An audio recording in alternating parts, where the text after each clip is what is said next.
بسم الله الرحمن الرحيم. عن أبي هريرة رضي الله عنه قال قال رسول الله صلى الله عليه وسلم ثلاثة لا يكلمهم الله يوم القيامة ولا يزكيهم ولا ينظر إليهم ولهم عذاب عليم شيخ ظان وملك كذاب وعائل مستكبر. رواه مسلم. عائل الفقير. وعن أبي هريرة رضي الله عنه قال قال رسول الله صلى الله عليه وسلم صيحان وجيحان والفرات والنيل كل من أنهار الجنة. رواه مسلم. وعنه قال أخذ رسول الله صلى الله عليه وسلم بيديه فقال خلق الله التربة يوم السبت وخلق فيها الجبال يوم الأحد وخلق الشجر يوم الاثنين وخلق المكروه يوم الثلاثاء وخلق النور يوم الأربعاء وبث فيها الدواب يوم الخميس وخلق آدم صلى الله عليه وسلم بعد العصر من يوم الجمعة في آخر الخلق في آخر ساعة من النهار فيما بين العصر إلى الليل. رواه مسلم. وعن أبي سلمان خالد بن وليد رضي الله عنه قال لقد انقطعت في يدي يوم موتى 9 أسياف فما بقي في يدي إلا صفيحة يمانية. رواه البخاري. وعن عمرو بن عاص رضي الله عنهما قال أنه سمع رسول الله صلى الله عليه وسلم يقول إذا حكم الحاكم فاجتهد ثم أصاب فله أجران وإن حكم واجتهد فأخطأ فله أجر. متفق عليه. وعن عائشة رضي الله عنها أن النبي صلى الله عليه وسلم قال الحمى من فيح جهنم فادبروها بالماء. متفق عليه. وعنها رضي الله عنها أن النبي صلى الله عليه وسلم قال من مات وعليه صوم صام عنه وليه. متفق عليه. والمختار جواز الصوم عمن مات وعليه صوم لهذا الحديث والمراد بالولي القريب وارثا كان أو غير وارث. انتهى درس اليوم. ترجمة وتشريح.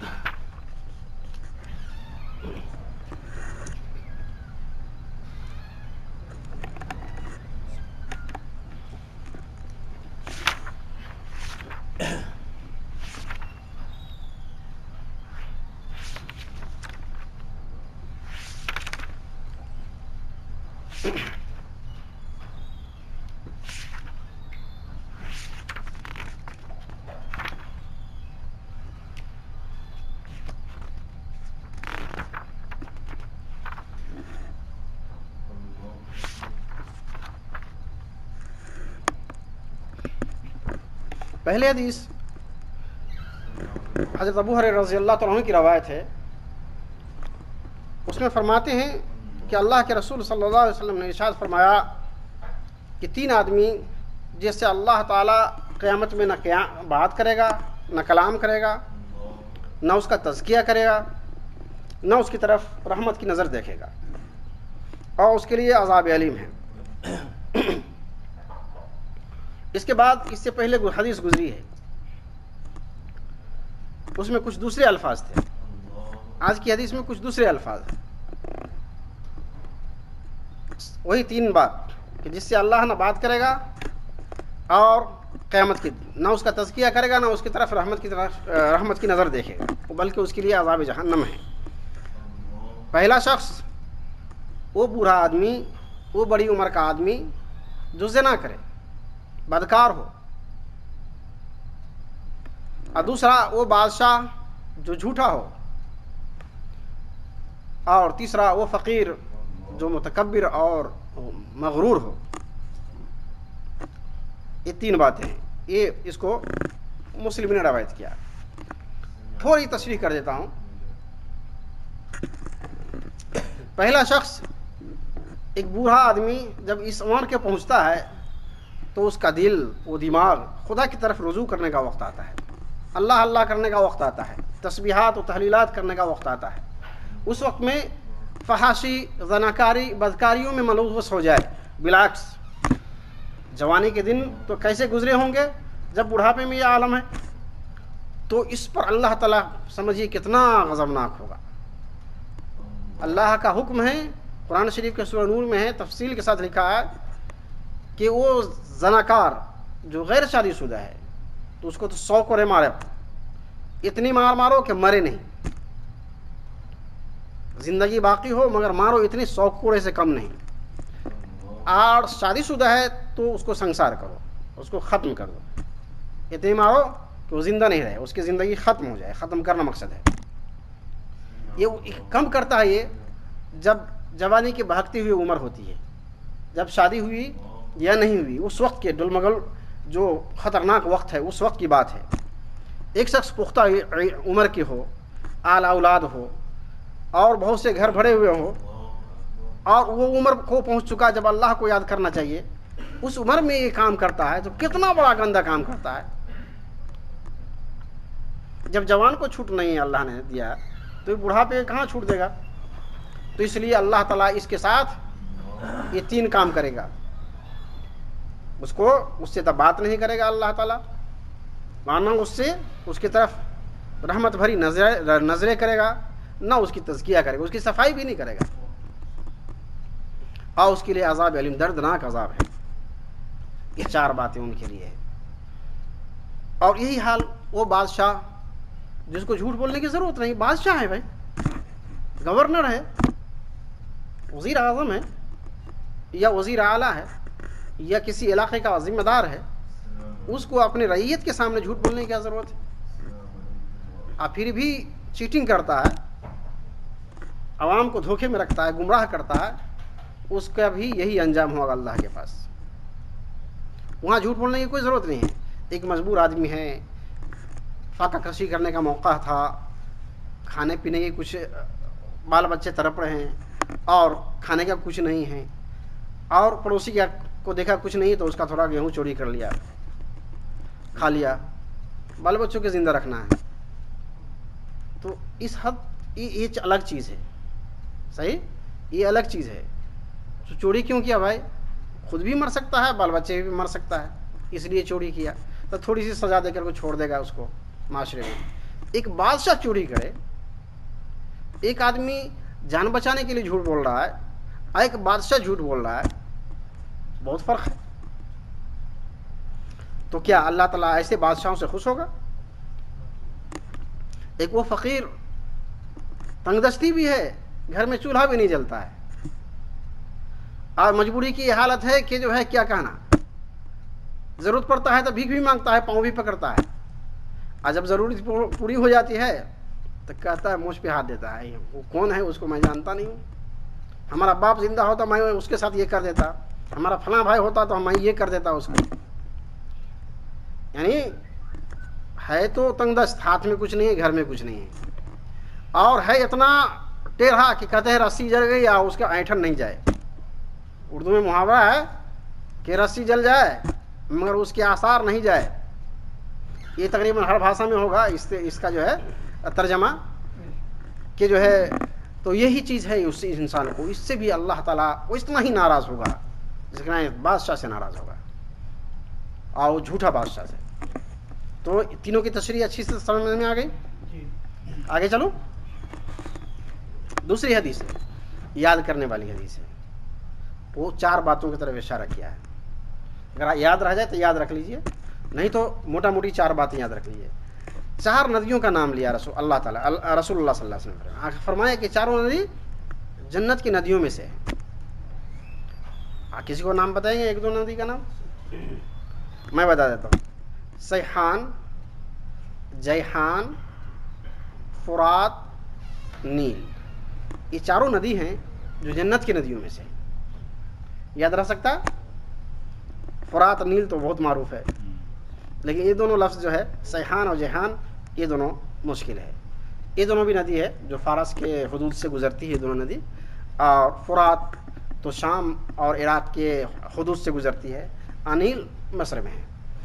یہ 4 ندیاں ہیں. اللہ کے رسول صلی اللہ علیہ وسلم فرمایا کہ یہ سب جنت کی ندیاں ہیں. اس کے 2 مفہوم ہو سکتے ہیں. ایک مفہوم تو یہ کہ یقین میں وہ جنت کی ندیوں میں سے ہیں. اور وہ کیسے ہے, کہاں سے اس کا کنیکشن ہے, مجھے معلوم نہیں. اس کی حقیقت رسول اللہ صلی اللہ علیہ وسلم کسی نے نہیں بتایا, لہٰذا ہم اس سے زیادہ نہیں جائیں گے.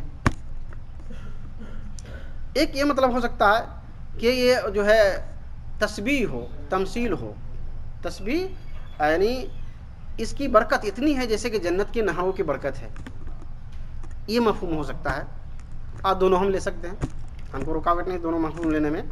تو یہ بھی چلیں آگے, یہ بھی حدیث پوری ہو گئی, یہ بھی مسلم کی روایت میں سے. تیسری حدیث کی طرف چلتے ہیں. حضرت ابو ہریرہ رضی اللہ تعالیٰ عنہ کی روایت ہے, یاد رکھیے گا یہ حدیث. کہتے ہیں رسول اللہ صلی اللہ علیہ وسلم میرا ہاتھ پکڑا اور فرمایا کہ زمین کو اللہ نے سنیچر کو پیدا کیا, ہفتے کو زمین کی پیدائش ہے. زمین ہے نا, زمین جس پر ہم لوگ سانس لیتے ہیں, آج اس کو قبضہ بھی کرتے ہیں, لیکن ہماری زمین نہیں ہے, یہ اللہ کی ہے. یہ ہم پیسے سے بھی خریدتے ہیں تو ہماری نہیں ہے. تھوڑے دن کے لیے ہم کو اللہ تعالیٰ نے موقع دیا ہے کہ اس کو استعمال کرو, اس پر گناہ کرو, حلال کرو, حرام کرو. یہ سب تو ریکارڈ اللہ تعالیٰ زمین کے ذریعے سے کرتا ہے. یہ زمین بھی ہے اللہ کے لیے ہے. گناہ زمین کے اوپر کرے گا تو اللہ تعالیٰ اس زمین کو گویائی دے گا.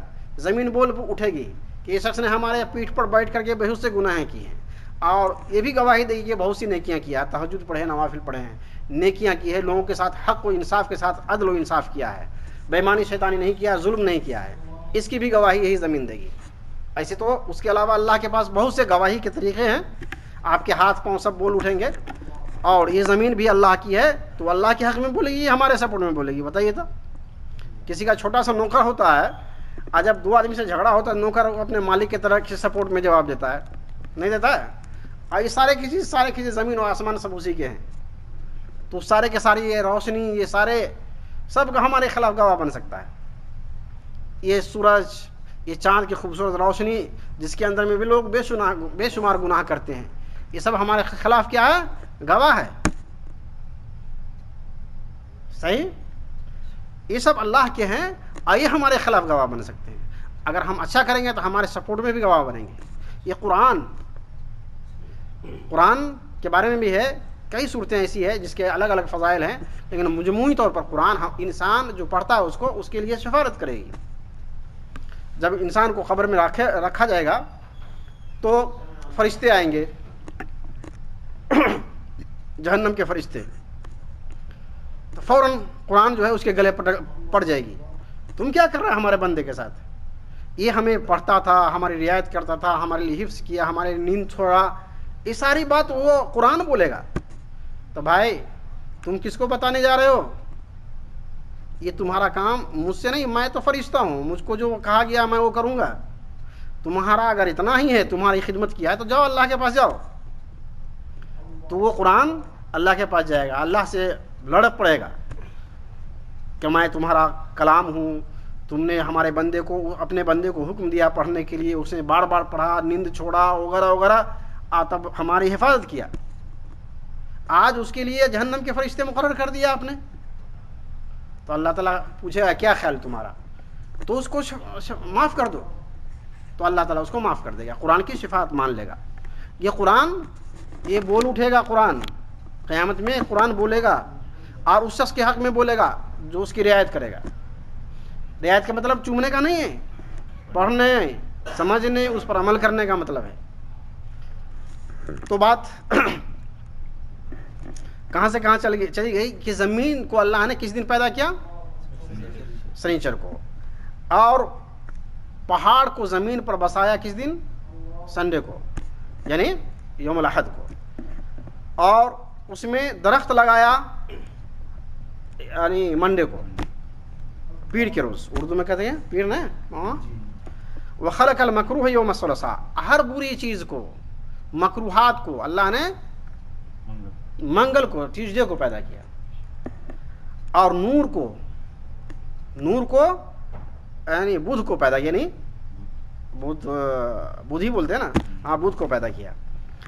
وبث فیہ الدوام یوم الخمیس, دواب یوم الخمیس, اور جمعرات کو, چوپایوں کو پیدا کیا, اور جمعہ کو آدم علیہ السلام کو جمعہ کے آخری پہر میں پیدا کیا. تمام مخلوقات کے بعد مغرب عصر سے مغرب کے یعنی رات کے درمیان کی اس عرصے میں, گویا کہ مغرب جو تھوڑا سا پہلے سمجھ لیجئے, اس عرصہ میں آدم علیہ السلام کو پیدا کیا. گویا 7 دن کا 7 کام اللہ تعالیٰ نے بیان کر دیا ہے نا. Saturday, Sunday, Monday, Tuesday, Wednesday, Thursday, Friday سب کا آ گیا. تب یہ حدیث بھی ختم ہو گئی. یہاں پر آپ کو کسی کو کوئی دہرا سکتے ہیں مجھ کو یہ حدیث؟ سیٹرڈے کو کیا ہوا؟ زمین کو پیدا کیا, اور سنڈے کو پہاڑ, منڈے کو پیڑ, ٹیوزڈے کو سارے مکروہات, اور ٹیوزڈے کے بعد ویڈنسڈے کو کیا؟ نور. جمعرات کو چوپایوں کو, جمعہ کو آدم علیہ السلام کو آخری پہر میں. تو انشاءاللہ یاد ہو گیا. ایک دو حدیث چھوٹی چھوٹی رہ گئی ہے, پڑھ دیتا ہوں. حضرت ابو سلمان خالد بن ولید رضی اللہ عنہ فرماتے ہیں کہ موتا ایک لڑائی تھی. اس لڑائی میں کہتے ہیں میرے 9 تلوار ٹوٹ گئے, اور میرے ہاتھ صرف یمنی ایک تلوار باقی رہ گئی, سارے کے سارے تلوار ٹوٹ گئے. یعنی اتنی جنگ کی لڑائی ہوئی. اس میں حضرت خالد بن ولید کی تعریف کی گئی کہ اتنے بہادر اور اتنی لڑے کہ 9 تلوار ٹوٹ گئی ان کے ہاتھ سے, اور لڑتے رہے, اور آخر میں جہاد جیت بھی لیے. یہ حضرت جنگ موتا کی بات ہے. یہ حدیث گزر گئی. آگے چلتا ہوں. ایک حدیث یہ ہے حضرت عمر بن عاص رضی اللہ عنہ کی حدیث ہے. یہ حدیث یاد کرنے کی ہے اور نوٹ کرنے کی ہے. کہتے ہیں انہوں نے رسول اللہ صلی اللہ علیہ وسلم فرماتے ہوئے سنا کہ اذا حکم الحاکم, جب کوئی حاکم, کوئی جج فیصلہ کرتا ہے تو کیا کرتا ہے کہ قرآن حدیث میں لکھا ہے اس کے مطابق فیصلہ کرتا ہے. جو چیز قرآن حدیث میں نہیں ہے اس کے بارے میں کیا کرے گا؟ اس کے بارے میں وہ اجتہاد کرے گا, اپنے رونگ رائٹ میں وہ بیچ کا راستہ تلاش کرے گا. اس کو کہتے اجتہاد کرنا. پھر اگر اس نے اپنے اجتہاد سے اچھائی راستہ کو پا لیا, یعنی حق فیصلہ کیا, تو اللہ تعالیٰ اس کو 2 ثواب دے گا, اجران, اس کو 2 ثواب دے گا. اگر وہ اجتہاد کرنے میں غلطی کیا تو اس کو 1 ثواب دے گا. سمجھ میں آئی بات؟ یعنی دیکھ قرآن حدیث میں جو کلیئر حکم ہے اس میں کوئی اجتہاد نہیں, اس میں اجتہاد نہیں ہے. اجتہاد کے معنی آپ اپنے علم کی دولت سے وہ مسئلہ تلاش کیجئے جو قرآن حدیث میں لکھا ہوا نہیں ہے. صحیح؟ اس عمل کو اجتہاد بولتے ہیں. تو اجتہاد کی روشنی میں جو آدمی حقائق کو پسند پا لیتا ہے, حق کو پا لیتا ہے, تو اس کو 2 ثواب, اور اگر غلطی کرتا ہے تو تب بھی 1 ثواب, گناہ نہیں ہوگا. یہی حکم ہے فقہاء مجتہدین کا, جنہوں نے امام ابو حنیفہ, امام مالک, امام شافعی, امام احمد, یہ چاروں بڑے بزرگ اور اس کے بعد آنے والے لوگوں نے جو اجتہاد کیا, اس کا یہی حکم ہے. یہی حکم ہے ان کا کہ جو قرآن حدیث سے میں نہیں تھا ان کو تلاش کیا ان لوگوں نے, تلاش کر کے ہمارے لیے راستہ کھول دیا. نہیں تو آج تو یہ سب پیسے پر بکنے والے لوگ پیدا ہو گئے. آج ہم ان لوگوں کے مسائل لکھے ہوئے ہیں نا, تبھی ہم لوگ ان چالوں کا نام لیتے ہیں اور ان کے مطابق مسئلہ حل کرتے ہیں. تو اس لیے ان کا کتنا بڑا قربانی ہے قیامت تک اس کا کوئی حد نہیں ہے.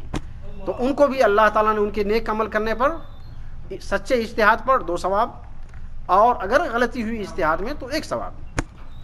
یہ عمل قیامت تک جاری رہے گا. قرآن حدیث میں اجتہاد کرنا منع ہے. قرآن حدیث کی روشنی میں اس چیز کا حکم تلاش کرنا ہے جو اس میں نہیں ہے. کلیئر؟ آگے چلتا ہوں. کہتے ہیں حضرت عائشہ رضی اللہ عنہ فرماتی ہے کہ نبی کریم صلی اللہ علیہ وسلم کا ارشاد ہے کہ بخار جو آدمی کو لگ جاتا ہے, جہنم کے پھونک میں سے یا جہنم کی حرارت میں سے ایک حرارت ہے, تو اس کو پانی سے ٹھنڈا کرو. یہ رسول اللہ صلی اللہ علیہ وسلم نے نسخہ بتایا. کسی کو بخار لگ جائے تو دیکھو بہت گرمی ہے تو ٹھنڈے پانی کا پٹی باندھ دو, یا اپنے سب کی طرف ہوتا ہے پہلے بکری کے دودھ کا جو ہے پٹی باندھ دو, اس طرح سے کچھ کم ہوتا ہے. لہذا یہ رسول اللہ صلی اللہ علیہ وسلم کا نسخہ ہے. اگر کسی کو ضرورت پڑے تو ایسا کر سکتے ہیں. آگے آخری حدیث کی طرف چلتا ہوں. حضرت عائشہ رضی اللہ تعالیٰ عنہ فرماتی ہیں کہ نبی کریم صلی اللہ علیہ وسلم کا ارشاد ہے کہ جو مر گیا اور اس کے ذمے روزہ باقی رہ گیا تو اس کے طرف سے اس کا ولی روزہ رکھے گا. یہ بخاری مسلم کی روایت ہے. آگے فقہاء اور محدثین بتاتے ہیں کہ جو آدمی مر جائے اور اس کے ذمے روزے ہو تو اس حدیث کی روشنی میں اس کا ولی اس کو کہتے ہیں جو اس کا قریبی رشتہ دار ہو, چاہے وارث ہو یا نہ ہو, وہ سب کے سب اس کی طرف سے روزہ رکھ سکتے ہیں. اور یہاں انہوں نے لکھا ہے 2 باتیں نیچے. یہ تو ترجمہ میں نے کیا, انہوں نے اور لکھی ہے, ترجمہ بھی کیا ہے پلس حضرت امام نووی رحمۃ اللہ علیہ کی رائے بھی نقل کیا ہے کہ اس حدیث کی روشنی سے امام نووی رحمۃ اللہ علیہ کے نزدیک میں کہ جو ولی ہو, خواہ قریبی رشتہ دار ہو یا غیر قریبی ہو, وہ اس کی طرف سے میت کی طرف سے روزہ رکھ سکتا ہے. بعض کہتے ہیں کہ یہ وہی روزہ رکھ سکتے ہیں جو نظر کا روزہ ہو, یا اس نے کوئی منت کیا ہو کہ بھائی ہمارا یہ ٹھیک ہو جائے گا تو میں روزہ رکھوں گا, اور گزر گیا روزہ نہیں رکھ سکا تو اس کی طرف سے اس کا ولی روزہ رکھے گا. یہ ان کے بارے میں اللہ جانتا ہے بہتر. اسی بات پر ختم کرتا ہوں. اللہ تعالی ہم لوگوں کو قرآن حدیث سمجھنے اور اس پر عمل کرنے کی توفیق عطا فرمائے. آج جو حاضرین ہیں اللہ تعالی انہیں صحت عافیت عطا فرمائے, اور جو بیمار ہیں انہیں شفا عطا فرمائے, اور جو مقروض ہے اللہ قرض کی ادائیگی کے اسباب مہیا فرمائے. وصلی اللہ تعالی علی خیر خلقہ محمد و آلہ وصحبہ اجمعین برحمتہ یا ارحم الراحمین.